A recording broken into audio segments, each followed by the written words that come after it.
Zonal వ్యవస్థ ఏర్పాటుకు AP సర్కార్ నిర్ణయం తీసుకుంది. విశాఖ, అమరావతి, రాయలసీమ జోన్లో ఏర్పాటు చేయాలని డిసైడ్ అయింది. విశాఖ రీజియన్ లో 9 జిల్లాలు, అమరావతిలో 8 జిల్లాలు, రాయలసీమ జోన్లో 9 జిల్లాలు ఉంటాయి.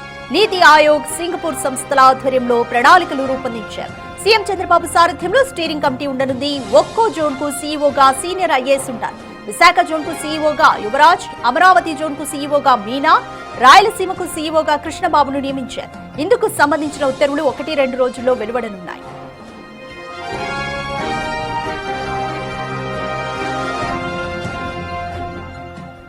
ఏపీ సర్కార్ జోనల్ వ్యవస్థ ఏర్పాటుకు నిర్ణయించుకుంది. విశాఖ, అమరావతి, రాయలసీమ జోన్లు ఏర్పాటు చేయాలని డిసైడ్ అయింది. విశాఖ రీజియన్ లో 9 జిల్లాలు, అమరావతిలో 8 జిల్లాలు, ఇక రాయలసీమ జోన్లో 9 జిల్లాలు ఉంటాయి. నీతి ఆయోగ్, సింగపూర్ సంస్థల ఆధ్వర్యంలో ప్రణాళికలు రూపొందించారు. సీఎం చంద్రబాబు సారథ్యంలో స్టీరింగ్ కమిటీ ఉండనుంది. ఒక్కో జోన్ కు సీఈఓగా సీనియర్ ఐఏఎస్ ఉంటారు. ఇక విశాఖ జోన్ కు సీఈఓగా యువరాజ్, అమరావతి జోన్ కు సీఈఓగా మీనా, రాయలసీమకు సీఈఓగా కృష్ణబాబును నియమించారు. ఇందుకు సంబంధించిన ఉత్తర్వులు 1-2 రోజుల్లో వెలువడనున్నాయి.